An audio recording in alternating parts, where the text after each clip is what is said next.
नमस्कार, स्वागत है आप सभी का हमारी बेहद खास पेशकश निवेश की एबीसीडी में, जहां पर हर हफ्ते हम आपको मिलवाते हैं बाजार की एक आवाज़ से, जो कि बाजार को न सिर्फ समझती है बल्कि आपके फाइनेंशियल पोर्टफोलियो के लिए आपको गाइडेंस भी देती है, मार्गदर्शन भी देती है, रणनीति भी देती है।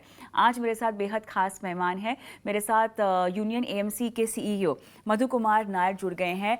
बहुत बहुत धन्यवाद आपका मधु सर, आपने समय निकाला और आज निवेश की एबीसीडी हमारी इस खास पेशकश में आप जुड़े। और चलिए पहले बाजार की चाल पर ही कुछ सवाल आपसे लेते हैं। और अंडरटोन तो काफ़ी बुलिश लग रहा है बाजार का, लेकिन क्या इस तरह के बाजार से निवेशकों को सतर्क रहने की सलाह आप देंगे?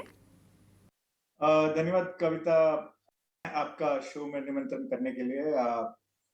आपका सवाल बहुत सही है। जिस तरह से मार्केट मूवमेंट्स आजकल हो रहा है, वाकई इनमें निवेशकों का मन में संदेह तो होगा, बिकॉज काफी रन अप हो गया है मार्केट। बट हमारा ये मानना है कि भारत का इकोनॉमिक ग्रोथ देखे तो काफी अच्छी तरह से चल रहा है। करीबन 7% ग्रोथ है। मैक्रो का हम बात करें, करंट अकाउंट डेफिसिट जो आपने आजकल में ही न्यूज में आया है, लास्ट क्वार्टर करंट अकाउंट हम लोग का सरप्लस पॉजिटिव हो गया है। बहुत बहुत समय के बाद हो गया है। एंड मैक्रो फंडामेंटल्स, आप अगर गवर्नमेंट को एक बैलेंस शीट की तरह से देखे, अपने कंट्री को एक बैलेंस शीट की तरह से देखे, तो बहुत स्ट्रांग पोजीशन पे लग रहा है। सो मैक्रोस आर लुकिंग काफी अच्छे अच्छे लग रहा है मैक्रोस। अब देखोगे कॉर्पोरेट परफॉर्मेंस का क्या हाल है, काफी अच्छा रिजल्ट्स दे रहा है कॉर्पोरेट परफॉर्मेंस। सो इक्विटी मार्केट वहां से रिएक्ट कर रहा है। सो आज की तारीख में आप अगर कॉर्पोरेट परफॉर्मेंस को देखें और मार्केट्स को देखें तो ठीक ही लग रहा है।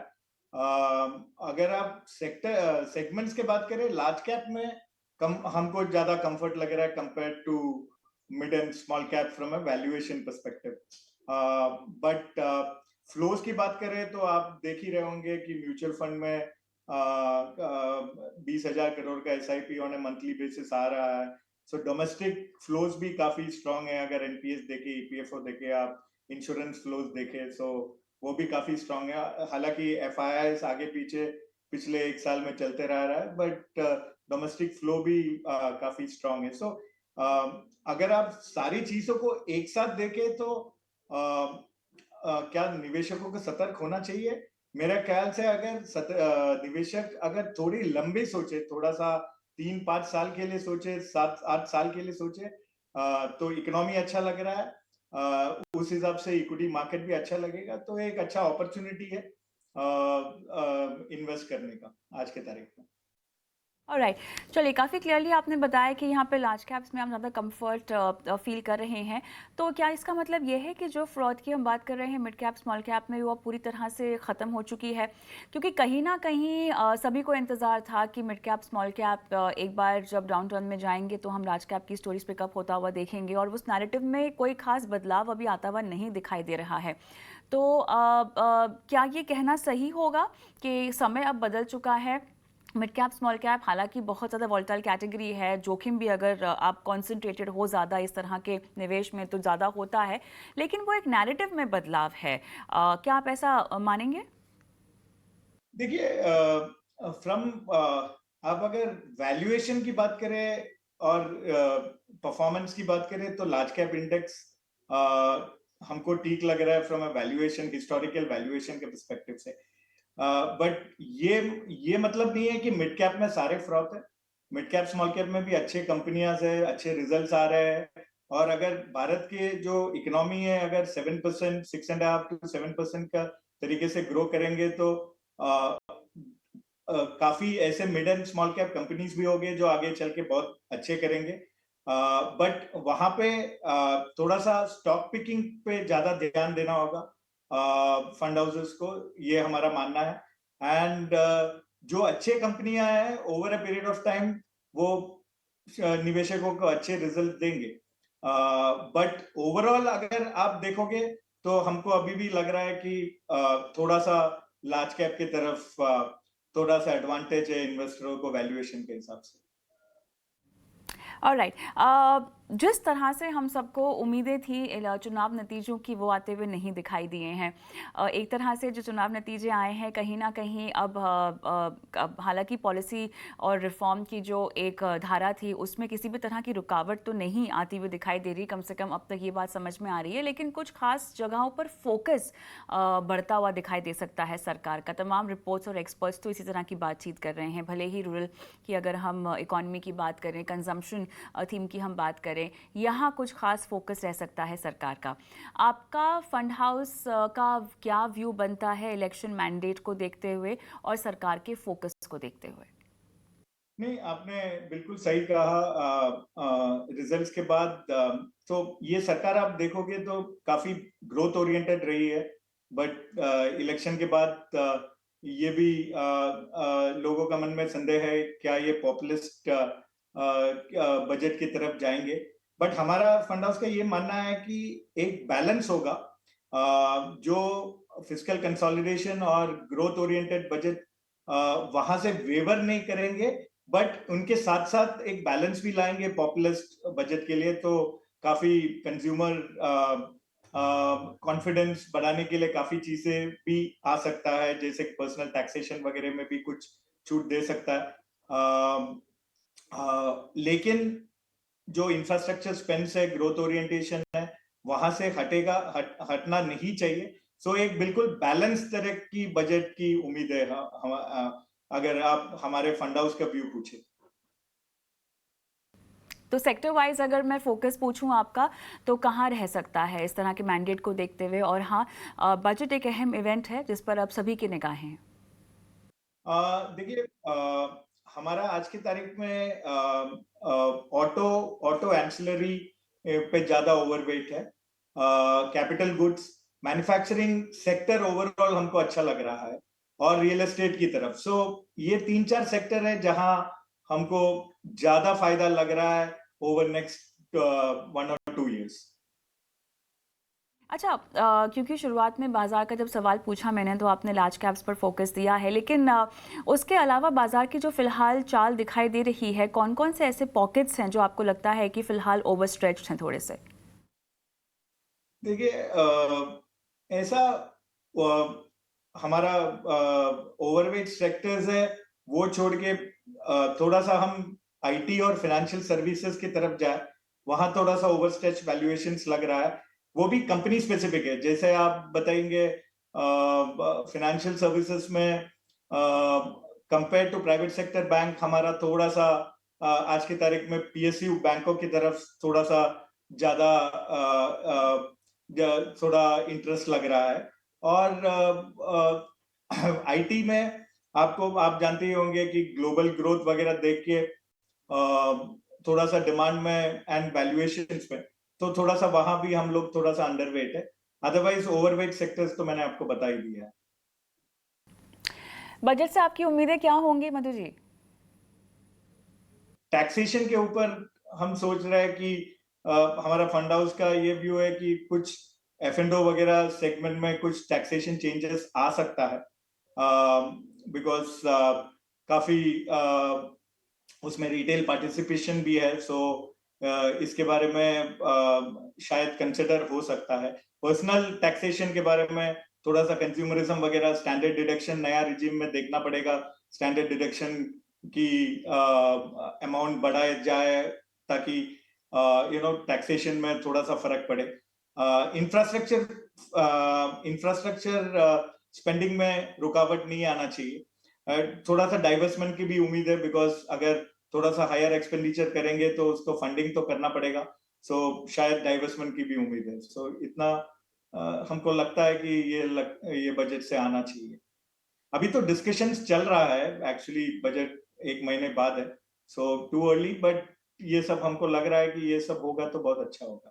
नहीं, बिल्कुल, अभी तो फ़िलहाल चर्चाएँ चल रही हैं, तमाम सेक्टर रिप्रेजेंटेटिव्स और स्टेक होल्डर्स को लेकर मुलाकातें चल रही है, तो अभी समय है, लेकिन कहीं न कहीं बाज़ार की कुछ उम्मीदें होती हैं, आप जैसे एक्सपर्ट्स की उम्मीदें होती हैं और ऐसे में बस यही देखना है कि क्या कुछ इस नई सरकार के गठन के बाद उनके पिटारे से निकल कर आता है आम आदमी के लिए। बहरहाल, बाज़ार की बात पे मैं वापस आती हूँ, क्योंकि अब बहुत सारे लोगों को बाज़ार के इस लेवल से डर भी लग रहा है और कहीं ना कहीं अनरियलिस्टिक लेवल्स उनको लग रहे हैं।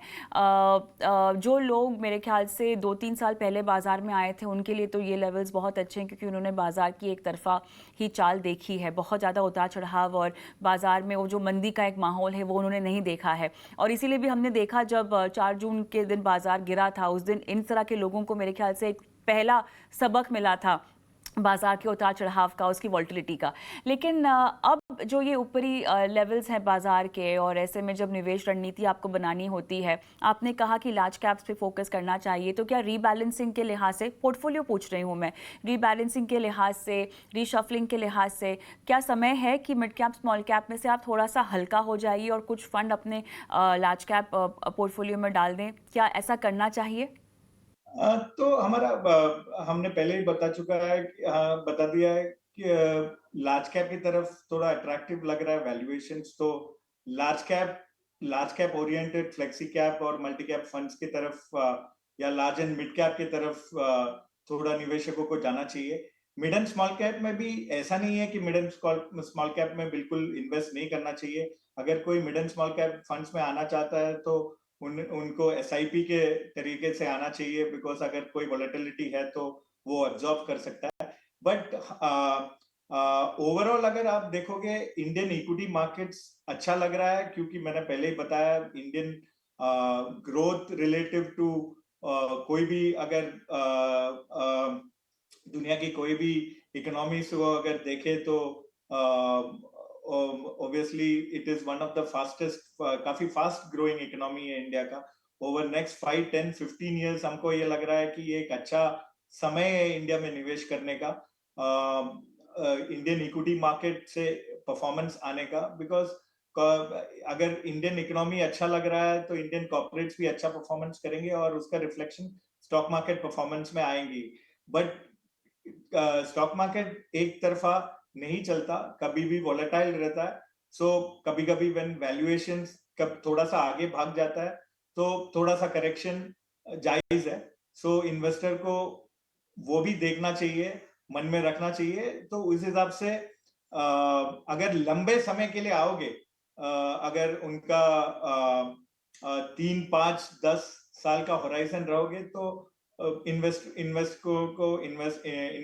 निवेशकों को अच्छा फायदा मिलने की उम्मीद है। इतना ही कहूंगा अभी। ऑलराइट, थोड़ा सा बाजार एफआईआई के नज़रिए से भी हम समझना चाहते हैं। हमने देखा है एक बार फिर से ज़ोरदार इनफ्लो पूरे जून के महीने में अब तक आते हुए दिखाई तो दे रहे हैं, लेकिन क्या इसको मानना चाहिए कि अब इनकी वापसी हो गई है जो हमने पिछले दिनों जाते हुए देखी थी? क्या ऐसा बोलना सही होगा? देखिए, ये तो शुरुआत है। एक बड़ा चेंज, अगर आप 10-15 साल के ट्रैक रिकॉर्ड देखें या 20-25 साल के ट्रैक रिकॉर्ड देखें, एफआई ज्यादा करके जितना भी इन्वेस्ट किया है उसका 90% पैसा बाजार में रहा है। आज के तारीख में भी अगर आप मार्केट का देखोगे तो उसमें 18% holding is still with FI के पास ही। सो बीच में कभी जब स्थिति चेंज हो जाता है तो थोड़ा बहुत वॉलेटिलिटी आता है, फ्लोस आता है, और ये सही है कि पिछले 1-2 साल में थोड़ा सा एफआईआई का फ्लो कम रहा है। आज की तारीख में भी अगर आप इमर्जिंग मार्केट इंडेक्स का वेट देखोगे तो इंडिया अंडर वेट है 0.5% से। बट बहुत बड़ा चेंज ये है कि अगर आप ये कह रहे हैं कि भारत की इकोनॉमी 7% से ग्रो होगा अगले 5, 10, 15 साल, भारत अगर 3-4 साल में तीसरे स्थान पर पहुंचेंगे फ्रॉम एन इकोनॉमी पर्सपेक्टिव, तो इंडिया में एलोकेशन नहीं करना बहुत मुश्किल है। So over a longer period of time हमको यही लग रहा है कि एफआईआई का पैसा भी आएगा। फॉर एग्जाम्पल, अगर अभी तो इमर्जिंग मार्केट में 0.5% अंडरवेट है इंडिया। अगर उसको ओवरवेट करना है तो फ्लोस आना ही आना है, और हमें ये लग रहा है अगले 3-5 साल में और एफआईआई का फ्लो की आने की उम्मीद है। डोमेस्टिक फ्लो तो आप देख ही रहे हैं कि धीरे धीरे जैसा इन्वेस्टर अवेयरनेस बढ़ रहा है, पेनिट्रेशन बढ़ रहा है, म्यूचुअल फंड्स काफी काफी हद तक पहुंच रहा है लोगों तक। एनपीएस के फ्लोज है, इंश्योरेंस के फ्लोज है, ईपीएफओ के फ्लोज है, तो डोमेस्टिक फ्लोज तो वैसा स्ट्रांग रही है। सो ये दोनों मिलके एक अच्छा लिक्विडिटी होने का संभावना है अगले 3-5 साल में। ये बताइएगा, अब कमान जब से आपने संभाली है तब से किस तरह के बदलाव लाने की कोशिश हो रही है एएमसी में, और क्या कुछ ऐसे फोकस एरियाज हैं आपके जिस पर आप काम करेंगे और बताना चाहेंगे हमें? देखिए, हमारा उद्देश्य ये है कि हमें ये लगता है अगले 10-15 साल भारत के लिए एक सुवर्ण काल, गोल्डन पीरियड। अगर ये भारत का स्वर्ण काल को इन्वेस्टर का स्वर्ण काल कैसा बदला जाए, यही यूनियन म्यूचुअल फंड की कोशिश है। इसमें हम 3 चीजें कर रहे हैं। एक पहला सबसे इंपॉर्टेंट चीज है इन्वेस्टमेंट एक्सेलेंस, इन्वेस्टमेंट परफॉर्मेंस। उसमें सारी मेहनत हमारा लगा हुआ है। हमारा very strong process oriented investment team है, जो मार्केट को हमेशा स्टडी करके स्टॉक पिकिंग करते हैं।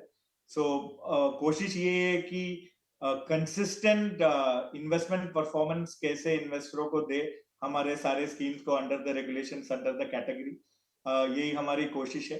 सेकंड, अगर ये भारत का स्वर्ण काल अगर इन्वेस्टर का स्वर्ण काल कैसे बना जाए, तो हमको ज्यादा से ज्यादा निवेशों तक पहुंचना है डिस्ट्रीब्यूशन का जरिया। सो डिस्ट्रीब्यूशन कैसे बढ़ाया जाए, हम सारे एमएफडीज के तरफ काफी एंगेज कर रहे हैं, banks, national distributors, digital institutional side भी काफी फोकस कर रहा है। और इसके अलावा हमको ये भी लग रहा है कि भारत में जैसे मैंने बताया कि एफआईआई फ्लोस, वैसा बाहर से भी बहुत सारे पैसे भारत में आ सकते हैं। तो उसी के लिए भी हमारा जो पार्टनर है उसके साथ काफी कोलैबोरेशन कर रहा है। ये यूनियन म्यूचुअल फंड एक कोलैबोरेशन है between union bank and Daiichi, जो जापानीज है। सो उनके मदद से हम लोग इंटरनेशनल भी जा रहा है इंडिया की तरफ इन्वेस्ट करने के लिए। और तीसरा चीज ये है कि ऑपरेशनल एफिशिएंसी जो हर एक कंपनी को होना चाहिए, जिससे फाइनली आपका मिनिमम कॉस्ट में कैसा मैक्सिमम आउटपुट हो सकता है, जिससे इन्वेस्टर को फायदा हो जाए। तो यही 3 चीज पे हमारा पूरा फोकस है, जो भारत के स्वर्णकाल को इन्वेस्टर्स का, निवेशकों का स्वर्णकाल बदलने के लिए यूनियन म्यूचुअल फंड कर रहा है, जो एक है इन्वेस्टमेंट परफॉर्मेंस और ज्यादा से ज्यादा डिस्ट्रीब्यूशन रीच और ऑपरेशनल एफिशिएंसी। ओके। जब भी कोई हमारे मेहमान इस शो में आते हैं तो हम उनकी निजी फाइनेंशियल जर्नी के बारे में भी सवाल पूछते हैं, तो वही सवाल मैं आपके सामने भी रखना चाहती हूँ।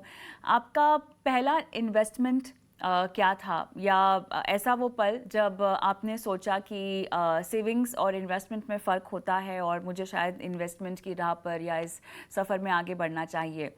कब था ये और क्या था? नहीं, थैंक यू कविता, ये सवाल पूछने के लिए। मैं तो अपने आप को लकी मानूंगा कि मैं इंडस्ट्री के पार्ट रहा हूँ पिछले 20-25 सालों से। जबकि मुझे याद है, मैंने मेरा फर्स्ट जॉब जब एक म्यूचुअल फंड में चालू किया था, कोठारी पाइनियर, मुझे अभी भी याद है। हमारा कंपनी का ये पॉलिसी था कि जो मिनिमम 10% तो मिनिमम सैलरी का कंपलसरी एसआईपी में बदल दिया जाए, एंड वहां से हमारी शुरुआत हुई। So SIP in equity schemes have been पहला जो इन्वेस्टमेंट है, मैं कहा जा सकता हूँ, और उससे बहुत फायदे हुए हैं। जो हम बता रहे हैं, जो हम लोगों को बता रहे हैं, उसका फायदा हमें बिल्कुल हुआ है अर्ली ऑन इन्वेस्ट करने से। और मैं इसके लिए लकी मानूंगा कि ये इंडस्ट्री में आया और इसके वजह से ये हुआ। And SIP is the first investment which I did. चलिए, बहुत बढ़िया। क्या आपकी भी कोई बकेट लिस्ट है जो आपने इन्वेस्टमेंट स्ट्रैटेजीज के जरिए पूरी की हो अपनी? ज्यादातर मेरे जो इन्वेस्टमेंट से मैंने काफी समय तक रहा है, बट हाँ, कभी घर लेने के लिए काम आया है और कुछ बच्चों का पढ़ाई के लिए यूज किया है, जो एसआईपी के जरिए जो हमने सेव किया है और over a period of time grow हुआ है। बट जनरली मुझे ऐसा बड़ी कोई जरूरत लगा नहीं है इन्वेस्टमेंट का, जो शायद कभी रिटायरमेंट के टाइम पे आ जाए। So most of the investments जो भी हमने एसआईपी के थ्रू या फिर वन टाइम लमसम के थ्रू म्यूचुअल फंड्स में लगाया गया है, वो सब म्यूचुअल फंड में ही अभी तक तो है लंबे समय के लिए। ओके, अब कुछ ब्याज दरों के मुद्दे को भी हम कवर कर लेते हैं, बिकॉज़ इसकी बहुत ज़्यादा संभावना है। कम से कम जो बातें समझ में आ रही है, जो साल की अगली छमाही है उसमें कम से कम एक रेट कट की तो बातें चल ही रही है। और हम भले ही घरेलू अपने ग्राउंड्स पे स्ट्रांगली खड़े हों, लेकिन हम भी इंतज़ार कर ही रहे हैं कि एक बार यूएस के बाज़ार शुरुआत करे रेट कट की। हालांकि हम देख रहे हैं कुछ इकोनॉमीज़ ने यहाँ पे शुरुआत कर भी दी है, लेकिन फिर भी हम थोड़ा सा संभल कर चल रहे हैं इस राह पर। तो आपको कितनी संभावनाएं इस पे आती हुई दिखाई दे रही हैं एक रेट कट की, जो कि बताया जा रहा है कि इस साल की आखिर में होता हुआ हम देखेंगे, कैलेंडर ईयर?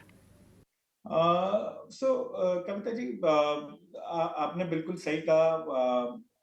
अगर आप दुनिया भर के देशों को देखेंगे तो काफी देशों ने ऑलरेडी रेट कट करना चालू कर दिया है। भारत अभी भी वेट कर रहा है और हमारा मानना है कि सही है। इन्फ्लेशन को और थोड़ा कंट्रोल में लाया जाए, स्पेशली फूड इन्फ्लेशन। अगर उसको ठीक करे तो बहुत उम्मीदें हैं रेट कट होने का। एंड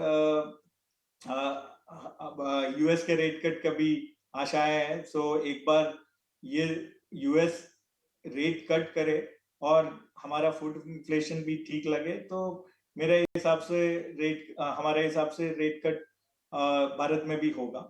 इसीलिए हमको लगता है कि एक ऐसा स्थिति में है भारत, जबकि इंडियन इक्विटीज भी अच्छा लग रहा है, इंडियन फिक्स्ड इनकम भी अच्छा लग रहा है, लंबे ड्यूरेशन बॉन्ड्स भी अच्छा लग रहा है, और gold as an asset class भी अच्छा लग रहा है। सो ये तीनों एसेट क्लास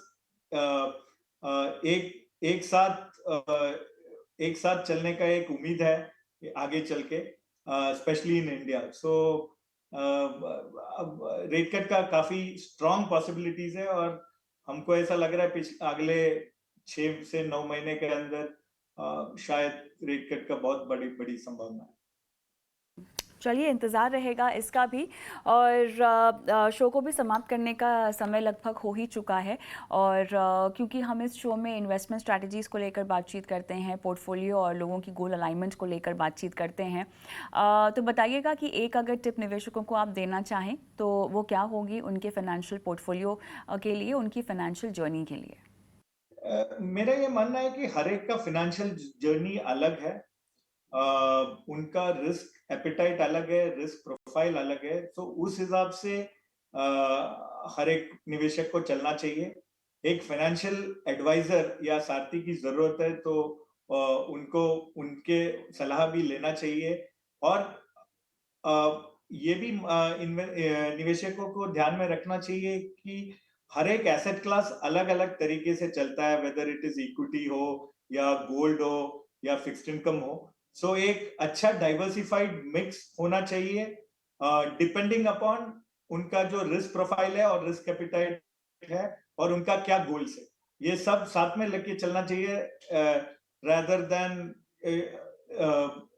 मार्केट की तरफ देख के या फिर नेबर की तरफ देख के क्या चल रहा है, या फिर किसी और का सुन के क्या करना चाहिए। ये 3-4 चीजें ध्यान में रख के एक अच्छा फाइनेंशियल प्लानर या अच्छा एडवाइजर के साथ जाके अपना पोर्टफोलियो बनाना चाहिए। और एक वो पोर्टफोलियो के साथ एक लंबे समय और लंबे पेशेंस के साथ उसके साथ रहना चाहिए, तो मेरे ख्याल से आउटकम अच्छा ही होना चाहिए। मधु जी, बहुत अच्छा लगा आपसे बातचीत करके, और अगली बार कोशिश करेंगे कि ये बातचीत हम आमने सामने करें और ना कि जूम पर। बहुत बहुत धन्यवाद, समय निकाला और इस चर्चा में शिरकत की। धन्यवाद आपका। इसी के साथ मुझे भी इस शो में इजाजत दें। नमस्कार।